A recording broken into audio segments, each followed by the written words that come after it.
Prospecting के अंदर माहिर बनने के लिए आपको एक प्रिंसिपल जरूर सीखना पड़ेगा, और वो प्रिंसिपल है द प्रिंसिपल ऑफ रिएक्शन। हम ह्यूमन बींग्स बहुत समझदार हैं। जितने भी एनिमल्स हैं, जितने भी एनिमल किंगडम के अंदर जीव जंतु हैं, उनमें जो सबसे ज्यादा दिमाग है वो किसमें है? ह्यूमन बींग्स में। और ह्यूमन बींग्स के पास एक ऐसी चीज है जो किसी भी एनिमल के पास नहीं है, वो है उसकी फ्री विल। ह्यूमन बींग्स अपने डिसीजंस ले सकते हैं, वो कुछ भी सोच सकते हैं, वो जो चाहे वो कर सकते हैं, उनके पास एक फ्री विल होती है। वो डिसीजन लेने की फ्री विल होती तो है, पर फिर भी जो इंसान है वो है तो एक जानवर ही, और वो जानवरों की तरह रिएक्ट करते हैं। ये मैं आपके लिए नहीं बोल रहा, ये मैं आपके प्रोस्पेक्ट्स के लिए बोल रहा हूं। जिन लोगों को आप अप्रोच करने वाले हो उन लोगों के लिए आपको बोल रहा हूं कि लोग सिर्फ और सिर्फ रिएक्ट करेंगे। वो अपने डिसीजंस जो ले रहे हैं अपनी फ्री विल के हिसाब से नहीं ले रहे। देखो, दो तरीके से हम डिसीजन लेते हैं, हमारे दो तरीके के ब्रेन एक्टिव है। एक होता है हमारा कॉन्शियस ब्रेन। अब जो कॉन्शियस ब्रेन होता है वो अभी एट प्रेजेंट, जैसे आप और मैं बात कर रहे हैं ना, आपस में हमारी कॉन्वर्सेशन चल रही है, आप समझ रहे हो, अभी आप कॉन्शियसली एक्टिव हो। मैंने किया, आप कॉन्शियसली एक्टिव हो गए, आपका ध्यान ले लिया, मैंने फोकस ले लिया, ये आपका कॉन्शियस ब्रेन है। पर सब कॉन्शियस ब्रेन बहुत सारे डिसीजंस ले रहा है इसी टाइम पे। आपको कब पलकें झपकानी है, आपको क्या करना है, कैसे करना है, जो आपके डिसीजंस होते हैं एक्चुअल में जो आपका सबकॉन्शियस ब्रेन है वही लेता है। पर जो कॉन्शियसली आप डिसीजन ले रहे हो ना, वो भी आपको नहीं पता कि उसमें भी कहीं ना कहीं सबकॉन्शियस का रोल है, और उस रोल को जो इन्फ्लुएंस कर रहा है, जो ट्रिगर कर रहा है कॉन्शियसली, अभी जो आप करने वाले हो उसको कौन ट्रिगर कर रहा है? वो रिएक्शंस कर रहे हैं।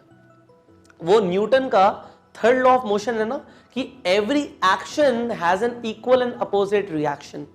हर एक्शन का कुछ ना कुछ रिएक्शन जरूर होता है। एग्जाम्पल के तौर पे, अभी कोई इंसान आके अभी आपके पीछे से एकदम से आपको एक चांटा मार दे, ऐसा कोई करेगा नहीं, पर एक मैं एग्जाम्पल के तौर पे ले रहा हूं। अभी कोई आते आपको स्लैप कर दे, आप क्या करोगे? आप पलट के उसे भी स्लैप करोगे। एक एक्शन हुआ और तुरंत रिएक्शन हुआ, आपने रिस्पॉन्ड नहीं किया। ह्यूमन बीइंग्स करना तो चाहिए, बट ज्यादातर लोग रिस्पॉन्ड नहीं करते, रिएक्ट करते हैं। समझदारी से जो फैसले लेने होते हैं ना, हम कहते हैं उनको सोच समझ के फैसला लेना, सोच समझ के फैसले नहीं लेते। आप जब अपने प्रोस्पेक्ट को टाइम देते हो, सोच के बताइए, सोच के कुछ नहीं हो रहा। ये सिर्फ मिथ है कि सोचेंगे, सोच के होगा, कोई नहीं सोच रहा। सिर्फ एक्शन और रिएक्शन। ह्यूमन बीइंग सिर्फ रिएक्ट करेंगे, जो उनके साथ हो रहा है रिएक्ट करेंगे। उनको लगा, उनके साथ एक रिएक्शन हुआ कि उन्हें पैसों की जरूरत पड़ी, अभी के अभी कुछ ऐसा हो गया, बिजली का बिल सामने आ गया कि जी 15,000 का बिजली का बिल आ गया, 10,000 का बिजली का बिल आ गया, पैसे चाहिए। पैसे चाहिए, जब चाहिए तो फिर कुछ करना पड़ेगा, तो वो रिएक्ट कर रहे हैं, बस सोच समझ के कोई फैसला नहीं लेगा।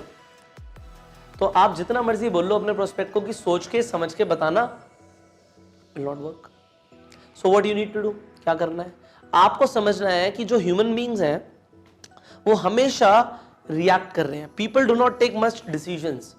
आप जब डिसीजन लेने के लिए कहते हो तो वो डिसीजंस नहीं लेते, they just react to whatever happens with them. वो सिर्फ रिएक्ट करते हैं जो उनके साथ हो रहा है। अब होगा क्या? आपकी वजह से जो होगा, उस वजह से लोग आपकी तरफ रिएक्ट करेंगे। सो आपकी वजह से आपके हाथ में क्या चीजें हैं, यहां पे समझो। यहां पे एक आप कुछ बोल रहे हो, यू आर सेइंग समथिंग और यू आर डूइंग समथिंग। आप कुछ बोल देते हो, उससे एक रिएक्शन आता है, आप कुछ कर देते हो, उससे रिएक्शन आता है। इसे जरा समझो, आप एक रोड पे जा रहे हो, आपने सामने वाले की गाड़ी को ठोक दिया, अब क्या होगा? आपने एक एक्शन किया तो हो सकता है सामने वाला बाहर निकल के आए और आपके शीशे पे जोर जोर से बोले, नीचे कर भाई, बात करनी है तेरे से, बाहर निकल। वो रिएक्ट कर रहा है, और हो सकता है फिर आप भी रिएक्ट करो। सो अब यहां पे एक तो कुछ करने से रिएक्शन हुआ, अब आपने वहां पे उसे कुछ बोल दिया, आपने कुछ और अब्यूजिव बोल दिया, और उसने आप पे हाथ उठा दिया। तो यहां पे आपके बोलने से भी रिएक्शन हो रहा है।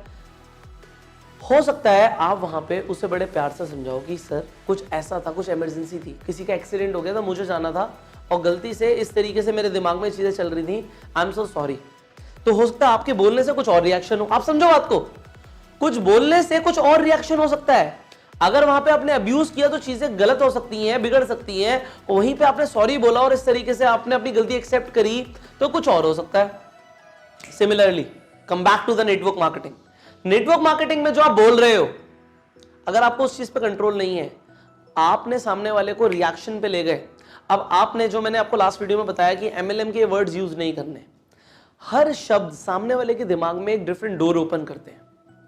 Your words are the keys to the different doors in the mind of a person. Example के तौर पे, वहीं पे एक्सीडेंट हो गया, आपने गाड़ी ठोक दी, अब वो इंसान बोलने भी आया, वो चीखने चिल्लाने लग गया। आपने बोला, आपने ऐसा बोला, ऐसा हुआ नहीं हुआ मैं उसकी बात नहीं कर रहा, आपने ऐसा बोला कि यार मेरे घर में डेथ हो गई है, मेरा दिमाग कहीं चल नहीं रहा, आई एम सो सॉरी, इस वजह से थोड़ी सी गाड़ी टच हो गई। ऐसे बोलते ही सामने वाले के दिमाग में कुछ और डोर ओपन हो गया, उसने भी आपकी तरफ एक सिंपैथी फील करना शुरू कर दी और आपको बोला कि कोई नहीं, आप जाओ, आप जाओ। आपके शब्द कहां से कहां लेके जा सकते हैं कॉन्वर्सेशन को, सेम सिचुएशन में।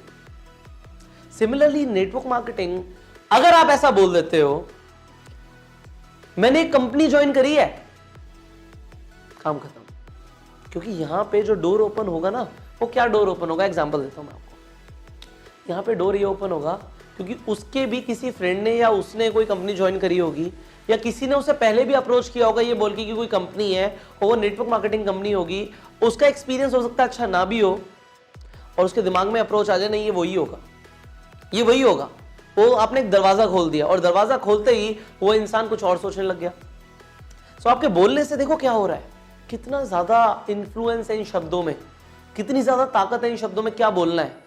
अब अगर आप इस तरीके से कुछ वर्ड्स यूज करते हो जो MLM के वर्ड्स हैं स्पेसिफिकली, जैसे कि अपलाइन, डाउनलाइन, सक्सेस लाइंस, मेरा यहाँ पे मार्केटिंग प्लान है, यहाँ पे हमारा मतलब आपने बोला हमारा बिजनेस BOPP इवेंट होने वाला है, हमारी NDO ट्रेनिंग होगी, हमारा ये होगा, हमारा इस कंपनी में मैं डायरेक्टर बनने वाला हूँ, वो इंसान एक डायमंड डायरेक्टर है। सो ये जो वर्ड्स हैं ये MLM के स्पेसिफिक वर्ड्स हैं, और इन वर्ड से अलग अलग दरवाजे खुलेंगे, चाबियां हैं ये शब्द, और वो होने से फिर क्या होगा, you can expect, so people will react to it. So यहां पे आप कैसे रिएक्शन को घुमा सकते हो, आपको वो शब्द सीखने पड़ेंगे कि क्या बोलना है। जैसे अभी हमने ओपनर सीखे, उनसे कुछ और दरवाजे खुल रहे हैं दिमाग में, वहां पे नीड और वांट सामने आ रही है कि मुझे भी चाहिए, मुझे बताओ। सो वो आपको सीखना पड़ेगा। यहां पे आपको ये चीज समझनी है, there is nothing called good और बैड प्रोस्पेक्ट्स। ऐसा आप बोलते हो ना कभी कभी, यार वो प्रोस्पेक्ट बहुत बुरा था, ये प्रोस्पेक्ट बहुत अच्छा था। कोई भी प्रोस्पेक्ट गुड और बैड नहीं होता, कोई भी अच्छा और बुरा नहीं होता, सारे के सारे प्रोस्पेक्ट्स न्यूट्रल होते हैं। It's a mindset I am giving you. Mindset training तो पूरे कोर्स में चलती रहेगी, खत्म नहीं हुई है। So it's a mindset that there is no good और bad prospect, everybody is neutral, people will just react to whatever happens with them. और वो होगा कैसे होगा उनके साथ, या तो कोई उन्हें कुछ बोलेगा या कोई कुछ करेगा उनके साथ। सो आपको अगर अपने रिजल्ट्स पे कंट्रोल करना है, अगर आपको ज्वाइनिंग के रिजल्ट्स बढ़ाने हैं, so you will have to control, आपको कंट्रोल लाना पड़ेगा और आपको बदलना पड़ेगा। जो आप अभी तक बोलते हो, यू से और you do, so you understand this. हमेशा याद रखना, principle of reaction. The principle of reaction is, लोग अपनी फ्री विल से डिसीजन नहीं लेते, they just react to whatever happens with them, and उनके साथ जो हो रहा है वो उनके हाथ में नहीं है, उनके डिसीजंस रिएक्शन का रिजल्ट है, और रिएक्शन आपके हाथ में है कि आप क्या बोलोगे और आप क्या करोगे। सो इसे कॉन्टिन्यूसली इंप्रूव करना है हमें।